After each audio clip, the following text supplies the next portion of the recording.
நொடிக்காக தான் காத்திருக்கிறோம் நாங்கள். தர்மத்தாயின் தவ புதல்வரே, தமிழக வெற்றி கழகத்தின் தலைவா,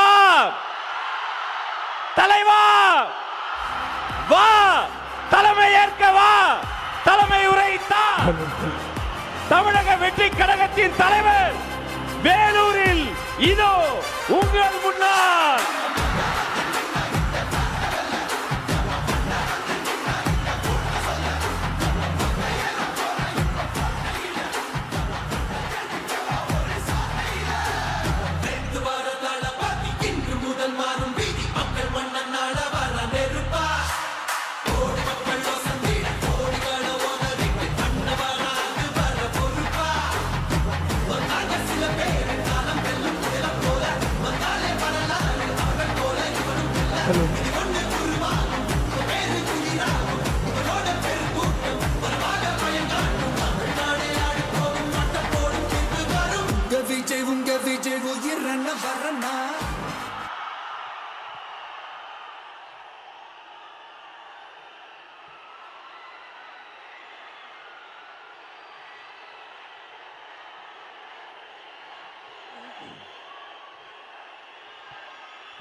எங்க ஓட்டு எங்க உரிமை.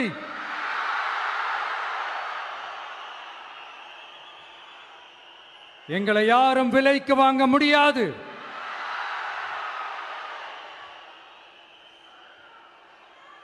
எங்க ஓட்டு விசில் சின்னத்துக்கு தான்.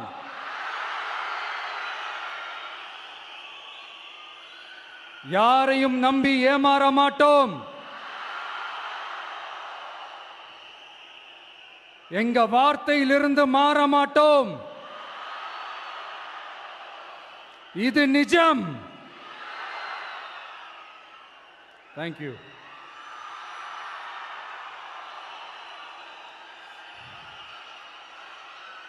ஒரு குட்டி கதையிலிருந்து ஆரம்பிப்போமா?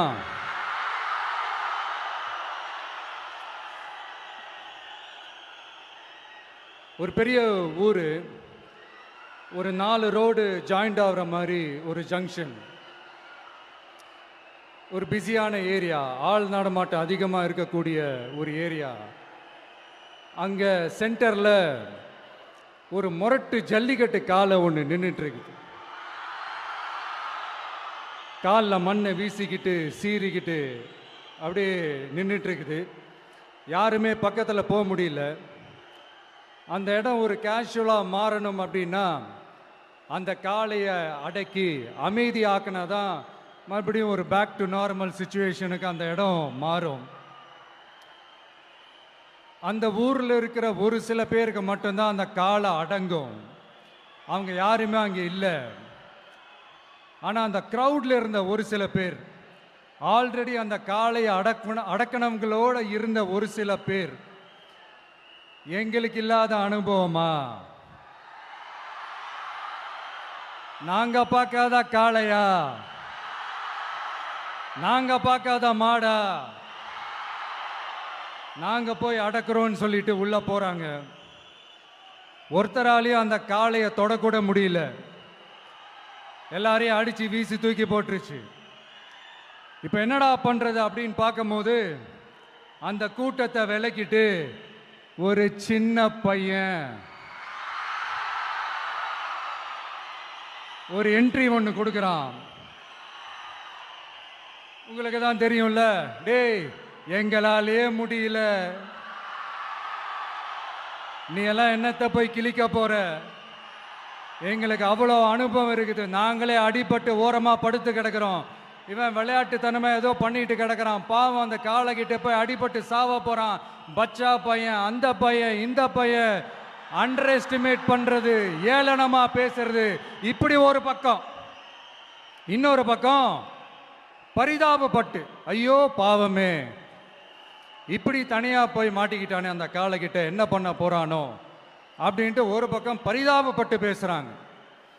அந்த சின்ன பையன் எதுவுமே காதலையே போட்டுக்காம 2 பாக்கெட்லையும் கையை விட்டுக்கிட்டு ஸ்டைலா கெத்தா தில்லா அப்படியே உள்ள போறான். ஒரு ஸ்டெப் எடுத்து வைக்கிறான், அந்த கால் அப்படியே சீறிக்கிட்டே நின்றுட்டு இருக்குது. இன்னொரு ஸ்டெப் எடுத்து வைக்கிறான், கால் அப்படியே சீறிக்கிட்டே முன்னாடி வருது. மக்கள் எல்லாரும் பதட்டத்தோடு அப்படியே பார்த்துட்டு இருக்கிறாங்க.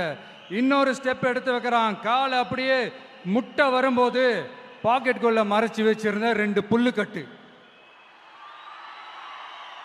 அதை அந்த காலை கிட்ட காட்டுறான். காலை அப்படியே சடனா வந்து நின்று அது மூடெல்லாம் மாறி அந்த புல்லுக்கட்டை சாப்பிட ஆரம்பிச்சிருச்சு. அந்த சின்ன பையனும் அந்த காலை அப்படியே தடவிக்கிட்டே வரான். காளையும் பக்கத்தில் ஒரு குழந்தை மாதிரி நடந்து வந்துக்கிட்டு வருது. பக்கத்தில் இருந்த ஒரு வயல்வெளியில் அந்த காளையை மேய விட்டுட்டு வரான். மக்கள் எல்லாரும் அந்த பையனை ஆச்சரியமாக பார்க்குறாங்க. அந்த அடிபட்டு கிடந்த அந்த அனுபவசாலிங்க தலையை தொங்க போட்டு நின்றுட்டு இருக்கிறாங்க. ஏன்னா பேசின பேச்சு அப்படி. வாய் இருக்குன்றதுக்காக நக்கலுமா நையாண்டியுமா நச நச நச நசன் ஒரே பேச்சு. என்ன பண்றது, தலையை குனிஞ்சு அப்படியே நின்றுட்டு இருக்கிறாங்க. அங்க ஒரு பெரியவர் வர்றார். வந்து அந்த பையன்கிட்ட கேட்கிறாரு, எப்படிப்பா இப்படி ஒரு முரட்டு காலை சீறிட்டு நின்றுட்டு இருந்தது, எப்படி அந்த காலை அடக்கின அப்படின்னு கேட்டதுக்கு அந்த பையன் சொல்றான், ஐயா எனக்கு அந்த காளையை பார்த்தா கோபமா இருந்த மாதிரிலாம் எனக்கு தெரியல, அந்த காலை பசியோடு இருந்த மாதிரி இருந்தது. அதனால தான் அந்த புல்லுக்கட்டை காமிச்சவொடனே ஓகே நமக்கு தேவையானது கிடச்சிருச்சு அப்படின்னோடனே அந்த புல்லுக்கட்டை சாப்பிட்டுட்டு நம்மளோட அப்படியே ஜாலியாக வாக்கிங் வந்துருச்சு அப்படின்னு சொன்னான். இதை கேட்ட அந்த பெரியவர் சொன்னாராம், இந்த சின்னவங்க பெரியவங்க அனுபவம் இருக்கிறவங்க அனுபவம் இல்லாதவங்க இதெல்லாம் விஷயமே கிடையாது. யாரா இருந்தாலும் அந்த சூழலுக்கு ஏற்ற மாதிரி அந்த சிச்சுவேஷனுக்கு தகுந்த மாதிரி என்ன பண்ணி அந்த ப்ராப்ளமை சால்வ் பண்றான், ஏது பண்ணி அந்த ப்ராப்ளமை சால்வ் பண்றான், அதுதான் விஷயமே, அதுதான் மேட்ரு. ஸோ நீ சூப்பர்ப்பா, என்ன ப்ராப்ளம் வந்தாலும் நீ சால்வ் பண்ணிடுவ அப்படின்னு முதுகில் தட்டி கொடுத்துட்டு அந்த பெரியவர் போறார். இப்போ அந்த கதையில் அந்த முரட்டு ஜல்லிக்கட்டு காலை தான் நம்ம தமிழ்நாட்டு அரசியல் களம். அந்த பெரியவர் தான் நம்ம தமிழக மக்கள்.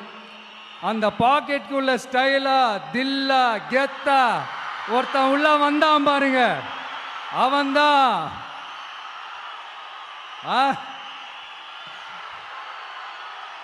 நான் இல்லைங்க, நான் இல்லை, நானு நீங்க நாம எல்லாருமா சேர்ந்து மாபெரும் மக்கள் சக்தியா இருக்கக்கூடிய நம்ம டிவிகே, அதுதான் அந்த சின்ன பையன்.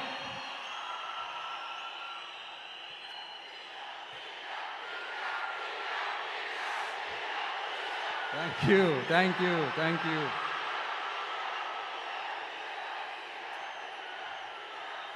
மக்களை நேசிக்கிற ஒரு நல்ல தலைமை இல்லாததுனால இத்தனை வருஷமா வேற வழி இல்லாம ஸ்டாலின் சார் கொடுத்த அந்த பொய்யான வாக்குறுதிகள் எல்லாத்தையும் நம்பி ஏமாந்த நம்ம மக்களுக்கு சரியான நேரத்தில் ஒரு வெகுஜன மக்கள் இயக்கமா வந்தது தான் நம்ம டிவிக்கு.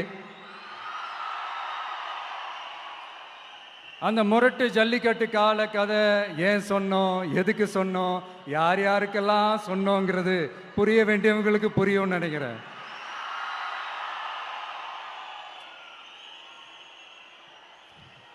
இப்போ நாம ஒவ்வொரு வீட்டில் உயிரா உணர்வா இருக்கிறோம். ஆனால் நான் உங்க எல்லாரையும் நேரில் சந்திக்கணும், நீங்கள் இருக்கிற ஊருக்கே உங்களை சந்திக்கணும் அப்படின்றது தான் எனக்கு மனசில் இருக்கிற ஒரு பெரிய ஆசை. ஆனால் அந்த சிச்சுவேஷன் ஒரு எதிர்கட்சியாக இருந்து கேள்வி கேட்டுக்கிட்டு இருக்கிற இந்த நேரத்தில் நமக்கு எதிராக என்ன சூழ்ச்சிகள்லாம் நடக்குதுன்றது உங்கள் எல்லாருக்குமே நல்லா தெரியும். அதனால் இப்போ உங்களுக்கு ஒரு வாக்குறுதியை கொடுக்குறேன், நம்மளுடைய ஆட்சி அமைஞ்சதும் ஒவ்வொரு கிராமத்துக்கும் நான் நேரடியா வந்து என்னுடைய சொந்தங்களாகிய உங்க எல்லாரையும் நான் சந்திக்கிறேன்.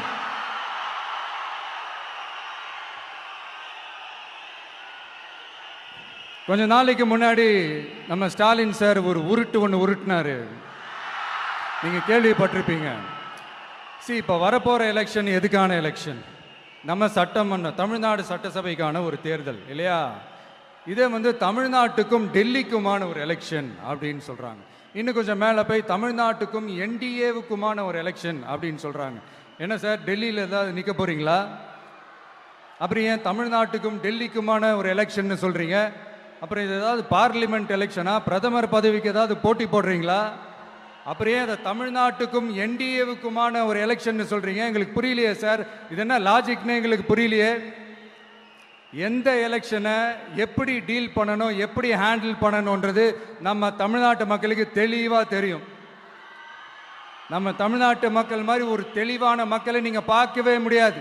சூப்பர் கிளாரிட்டியோட சூப்பர் மக்கள் சார் நம்ம மக்கள். இந்த போருக்கு போறதுக்கு முன்னாடி தான் இந்த படை பரிவாரங்களோட போவாங்கன்னு கேள்விப்பட்டிருக்கிறேன். ஆனா நீங்க என்னடானா இந்த ஒன்றுத்துக்கும் உதவாத இந்த பால் டப்பாவை உருட்டிக்கிட்டு இருக்கீங்களே சார். உண்மையிலே இந்த எலெக்ஷன் எதுக்கான எலெக்ஷன் சொல்லட்டுமா? தமிழ்நாட்டு மக்களுக்கும் ஊழலுக்கும் நடக்கிற போர், தமிழ்நாட்டு மக்களுக்கும் லஞ்சத்துக்கும் நடக்கிற போர், தமிழ்நாட்டு மக்களுக்கும் இந்த நிர்வாகத்தை சரியா செய்யாத இந்த திமுக அரசுக்கும் நடக்கிற போர், அதாவது தமிழ்நாட்டு மக்களுக்கும் உங்க ஆட்சிக்கும் நடக்கிற போர், தமிழ்நாட்டு மக்களுக்கும் ஸ்டாலின் சாருக்கும் நடக்கிற போர். இன்னும் சுருக்கமா சொல்லணும்னா விஜய்க்கும் ஸ்டாலின் சாருக்கும் நடக்கிற போர்.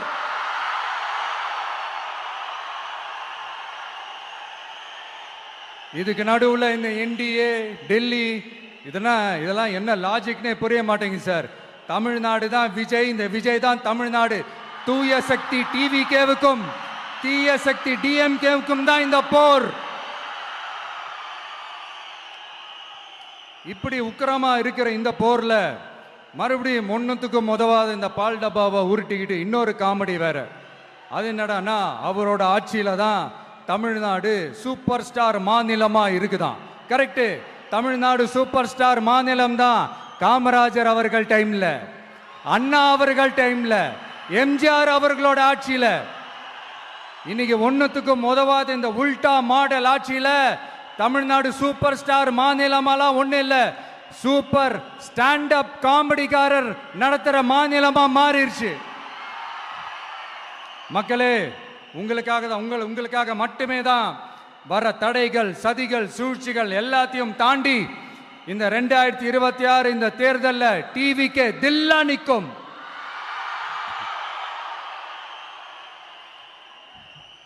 இதுவரைக்கும் நடந்த எலெக்ஷன் வேற, இப்ப நடக்க போற எலெக்ஷன் வேற. ஒவ்வொரு 5 இயர்ஸுக்கும் நடக்கிற எலெக்ஷன் மாதிரி இதை நினைச்சிடாதீங்க. 50 வருஷத்துக்கு ஒரு வாட்டி நடக்க போற ஒரு எலெக்ஷன் மாதிரி இது. அதிசய எலெக்ஷன். ஒரு எலெக்ஷன்ல அவங்களோட எதிரிகளை தான் எதிர்ப்பாங்க, அப்படிதான் எதிர்ப்பாங்க, அதுதான் யதார்த்தமும் கூட. ஆனா இந்த எலெக்ஷன்ல தான் ஒட்டுமொத்தமா எல்லாருமா சேர்ந்து ஒருத்தனை எதிர்க்கிறாங்க. ஒட்டுமொத்தமா எல்லாருமா சேர்ந்து இந்த விஜயை எதிர்க்கிறாங்க. ஏன்னா இந்த விஜய் ஊழலை எதிர்க்கிறான், லஞ்சத்தை எதிர்க்கிறான், மக்களோட மக்களா நிக்கிறான். அந்த மக்கள் அவன் கூட நிக்கிறாங்க. அந்த காண்டு எப்படி? அந்த காண்டு தான் ஒட்டுமொத்தமா எல்லாருமா சேர்ந்து ஒருத்தனை எதிர்க்க காரணம். நீங்க எப்படி வேணா எதிர்த்துக்காங்க, ஆனா போட்டி 2 பேருக்கு நடுவில் உள்ளதான் ஒண்ணு. இன்னொன்னு, இந்த எலெக்ஷன் டேல மேக்சிமம் என்ன பண்ணுவீங்க? போவீங்க, ஓட்டு போடுவீங்க, வருவீங்க, அவ்வளவுதான் உங்களுடைய பார்ட்டிசிபேஷன். ஆனா இந்த எலெக்ஷன்ல நீங்க பங்கெடுத்துக்க போறீங்க. எஸ், உங்க வீட்டில் இருக்கிற ஒரு விஜய் தான், உங்க வீட்டில் இருக்கிற ஒரு விஜய் தான் வேட்பாளரா நிக்க போறாங்க. உங்க வீட்டில் நிக்கிற ஒரு வேட்பாளர்னா அப்போ உங்க வீட்டில் இருக்கிற மற்றவங்க எல்லாருமே வாக்காளர்கள் தானே. உங்க அம்மா, உங்க அப்பா, உங்க அண்ணன், உங்க தம்பி, உங்க சொந்தம் டிவிக்கே வேட்பாளர் அப்படின்னா அப்போ உங்க ஓட்டு விசில் சின்னத்துக்கு தான் எல்லாருக்குமே தெரியும். ஏன் நம்மளோட எதிரிங்களுக்கு கூட அது நல்லாவே தெரியும். அதனால தான் நமக்கு எதிராக அவ்வளவு அவதூறு பரப்புறாங்க. என்னென்ன அவதூறு பரப்புறாங்கன்றது உங்களுக்கே நல்லா தெரியும். ஆனா அவங்களுக்கு தெரியாது, என் மேல அவதூறு பரப்புனா அது மக்கள் மேல அவதூறு பரப்புற மாதிரின்னு. எனக்கு அரசியல் தெரியலன்னு சொன்னா அது மக்களுக்கு அரசியல் தெரியலன்னு சொல்ற மாதிரின்னு. என்ன அசிங்க அசிங்கமா பேசுனா அது மக்கள் அசிங்க அசிங்கமா பேசுற மாதிரின்னு. எனக்கு எதிராக செய்யற ஒவ்வொரு செயலும் அது மக்களுக்கு எதிராக செய்யற செயல் அவங்களுக்கு தெரியாம போச்சு. இந்த விஜயும் மக்களும் வேறு வேறு இல்லை. இந்த விஜயும் மக்களும் ரத்தமும் சதையும் மாறி உடலும் உயிரும் மாறி ஒன்னிலிருந்து ஒண்ண பிரிக்கவே முடியாது. எஸ், சென்சிட்டிவான சென்டிமெண்ட், அது சென்சிட்டிவான சென்டிமெண்ட்.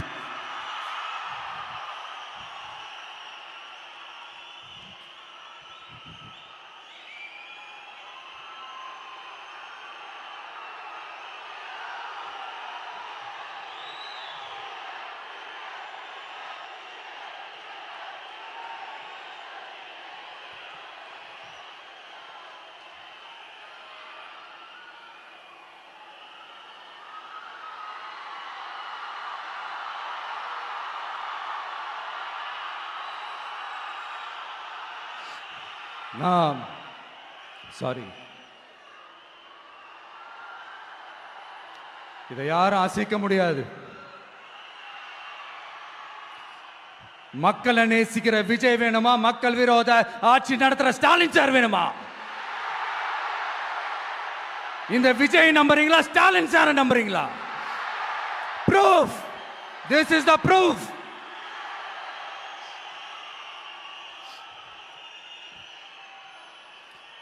இந்த தீய சக்தி, ஊழல் சக்தி, இதெல்லாம் ஏன் சொல்றோம், எதுக்கு சொல்றோம், யாரை சொல்றோன்றதெல்லாம் மக்களுக்கு தெளிவாக தெரியும். அதே மாதிரி டிவிகேவுக்கு போட்டி டிஎம்கே தான்றதும் மக்களுக்கு தெளிவாக தெரியும். அப்படி இருக்கும்போது நாம் ஏதாவது பேசினா வாண்டடா சில பேர் வந்து வண்டியில் ஏறி உட்காந்துக்கிறாங்க. ஆமாம், வாண்டடா சில பேர் வண்டியில் ஏறி உட்காந்துக்கிட்டு குரல் கொடுக்குறாங்க. சீரியஸாக ஒரு போட்டி நடந்துக்கிட்டு இருக்கும் போது இங்கே காமெடிக்கெல்லாம் இடம் இல்லை பாஸ். இதெல்லாம் மக்களுக்கு தெளிவாக தெரியும். இந்த நேரத்தில் ஒரு சீரியஸ் கேள்வியை இன்னைக்கு இருக்கிற மிகப்பெரிய அரசியல்வாதிங்க கிட்ட கேட்கணும்னு நான் நினைக்கிறேன். நீங்க அரசியலுக்கு வர்றதுக்கு முன்னாடி உங்ககிட்ட இருந்த சொத்து எவ்வளோ? அரசியலுக்கு வந்ததுக்கு அப்புறம் இன்னைக்கு உங்ககிட்ட இருக்கிற சொத்து எவ்வளோ? அதை ஓப்பனா டிக்ளேர் பண்ண முடியுமா? அப்படி வந்த காசெல்லாம் என்னென்ன தொழில் செஞ்சு வந்துச்சு, என்ன வேலை செஞ்சு வந்துச்சு, உண்மையிலே நீங்க உழைச்சி சம்பாதிச்ச காசா, இல்ல ஆட்சி அதிகாரத்துக்கு வந்ததுக்கு அப்புறம் ஆட்டைய போட்ட காசா? இதெல்லாம் ஓப்பனா டிக்ளேர் பண்ண முடியுமா? இதெல்லாம் நம்ம கேட்டா எல்லா ஊழல்வாதிகளும் ஒன்னா சேர்ந்து நம்ம மேல சேத்தவாரி வீசுவாங்க. அதை பத்தியெல்லாம் நமக்கு கவலை இல்லை. ஏன்னா நாம யாருன்னு மக்களுக்கு நல்லாவே தெரியும். எனக்கு ஒரு புது ஃப்ரெண்ட், புது நண்பர் ஒருத்தர் கிடைச்சிருக்காரு. யார் தெரியுமா? தெரியாதா? முதல்வர் அவர்கள் தான். இப்போ ஒரு நிருபர் ஒருத்தர் கேட்ட கேள்விக்கு எனக்கு எதிரிகள்லாம் யாரும் இல்லை, அவங்க எல்லாருமே எனக்கு நண்பர்கள் தான் அப்படின்னு சொன்னாங்களே. அப்படி நாங்கெல்லாம் உங்களுக்கு நண்பர்கள்னா அப்புறம் ஏன் சார் கரூர் விஷயத்துல ஏன் மேல பழி தூக்கி போட்டீங்க?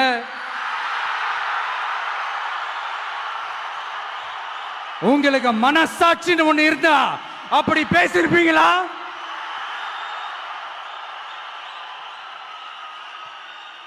அப்படி நாங்களாம் உங்களுக்கு நண்பர்கள்னா ஒரு ஈவெண்ட், ஒரு ஃபங்க்ஷன் நடத்துறதுக்கு ஒரு இடமோ ஒரு பர்மிஷனோ ஏன் கொடுக்க மாட்டேன்றீங்க? எல்லாத்தையும் நீங்களே பண்ணிட்டு போற போக்கில் அப்படியே பொய்களா அடிச்சு விட்டுக்கிட்டு இருக்கீங்க. உங்களோட உண்மையான நண்பர்கள் யாருன்னு சொல்லட்டுமா? லஞ்சம், ஊழல், அரசியல் ஆதாயம், இதெல்லாம் தான் உங்களோட உண்மையான நண்பர்கள்.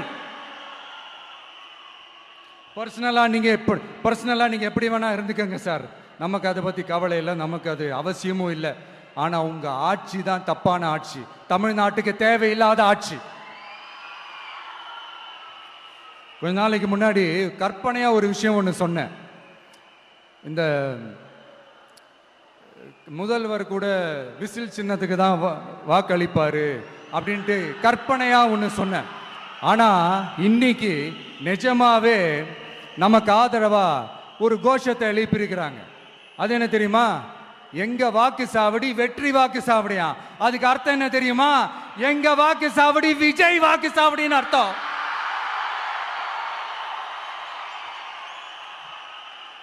அது சரி, மக்களோட இந்த ஆதரவை பார்த்துட்டு அவர் அறியாமலே எப்படி பேசிட்டாரு என்னமோ தெரியல. 50 வருஷம் எக்ஸ்பீரியன்ஸ் அரசியல்ல, உண்மை என்னன்னு ஒத்துக்கிட்டு தானே ஆகணும்.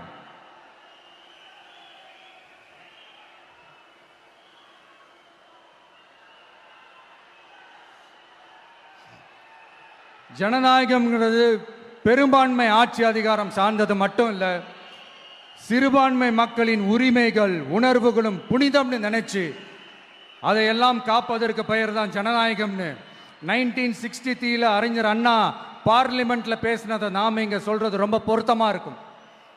அறிஞர் அண்ணா சொன்னது தான் டிவிகேவோட நிலைப்பாடும். இந்த ஸ்டாண்ட்ல நாம 100% உறுதியா இருப்போம். யாருக்காகவும் எதுக்காகவும் இதுல சமரசமே கிடையாது. மதச்சார்பற்ற சமூக நீதி தன்மை தான் நம்ம அடிப்படை கொள்கைகள் ஒன்று. அதில் எந்த மாற்றமும் எப்பவும் கிடையாது. ஆனா இதெல்லாம் மறந்துட்டு எப்படியாவது எதையாவது செஞ்சு ஓட்டு வாங்குறதுக்காகவே இங்க சில பேர் இருக்கிறாங்க. அவங்கள மாதிரி நமக்கு அப்படி சில பிரச்சனைகள்ல எரியற நெருப்புல எண்ணெய ஊத்துற எண்ணமே இல்லை.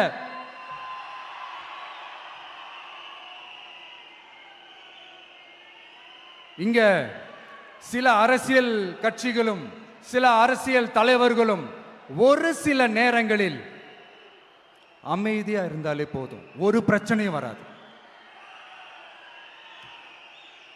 இப்போ கரண்ட்ல இருக்கிற சில பிரச்சனைக்கு வருவோம்.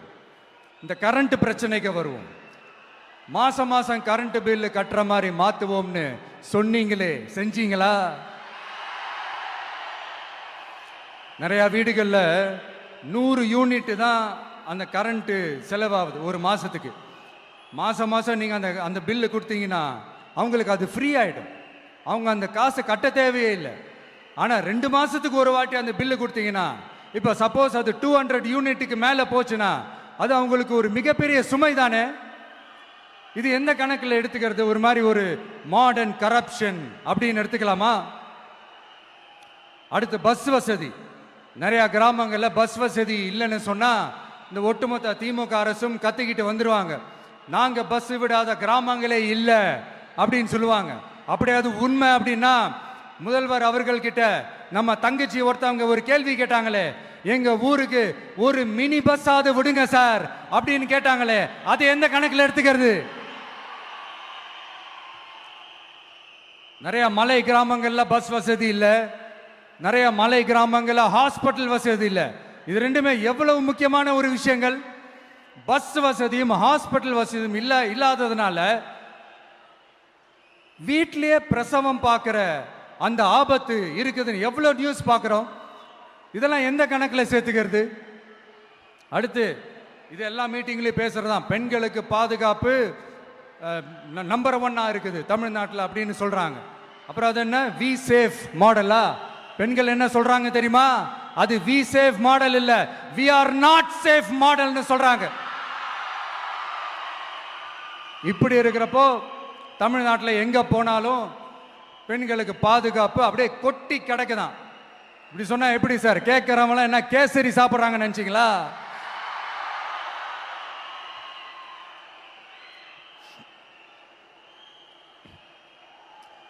அடுத்து இந்த சட்டம் ஒழுங்கு, அது காணாம போய் ரொம்ப நாள் ஆச்சு.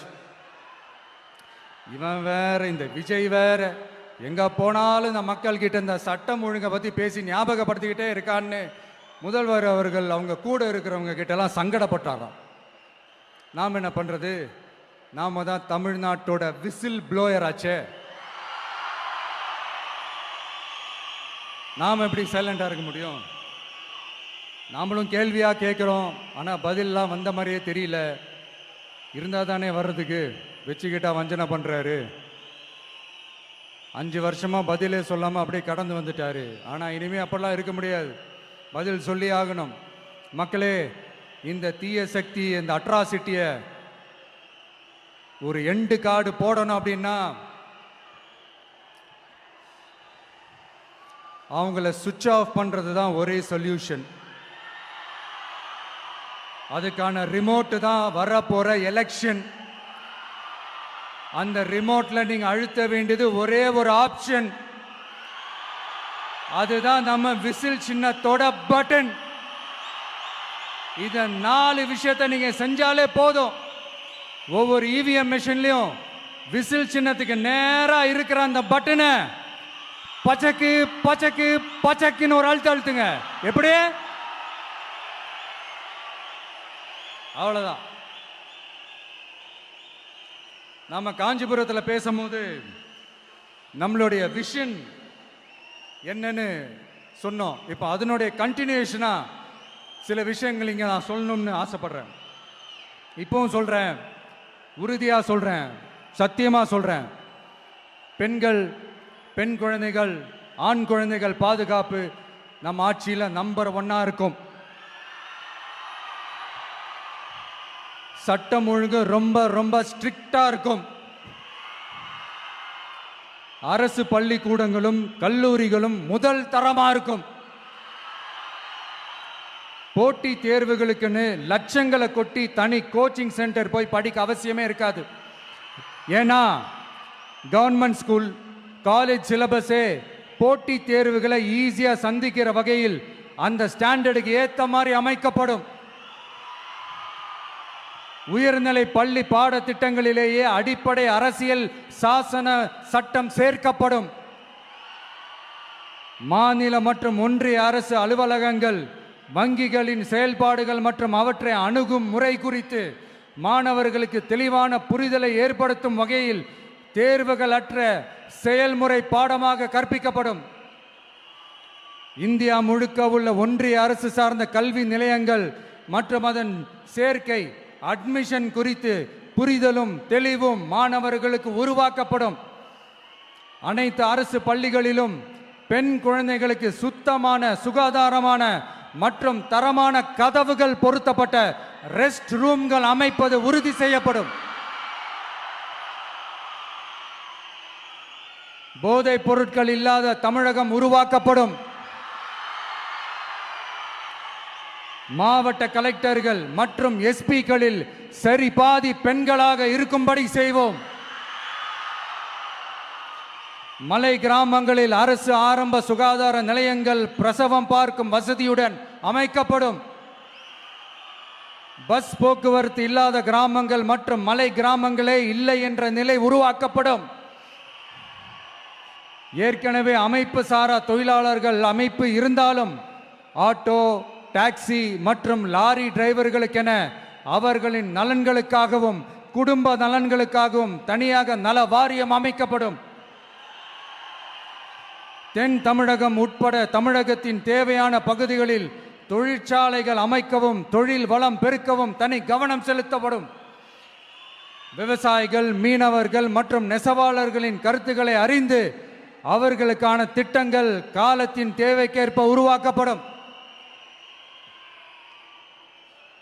இப்போ நம்ம ஸ்டாலின் சார் அறிவாலயம் பக்கத்தில் யாரு நடந்து போனாலும், அறிவாலயம் பக்கத்தில் யாரு நிழலுக்கு ஒதுங்கினாலும் கூட்டணியில் சேர்த்துக்கிறாரு. அந்த வச்சிருக்கிற பணத்தில் ஒரு பங்கு ஒன்று கொடுத்து, இந்த அதுக்கு பேர் கல்லாப்பெட்டி கூட்டணின்னு வச்சிருக்கிறேன். இந்த கல்லாப்பெட்டி கூட்டணியை ரொம்ப கஷ்டப்பட்டு சேர்த்திருக்கிறார். ஆனால் அவருக்கு நான் சொல்றேன், இந்த அறத பழைய கூட்டணி கணக்குகளோ இந்த கொள்ளையடிச்ச பணத்தையே வச்சு எங்க மக்களை ஏமாத்தி எல்லாம் ஜெயிக்க முடியாது. ஏன்னா இது மாபெரும் மக்கள் சக்தியான வித்தியாசமான விசில் புரட்சி எலெக்ஷன்.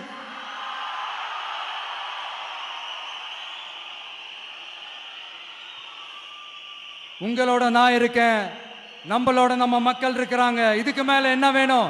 கான்பிடென்டா இருங்க, நல்லதே நடக்கும், வெற்றி நிச்சயம். மீண்டும் சந்திக்கும் வரை நன்றி, வணக்கம்.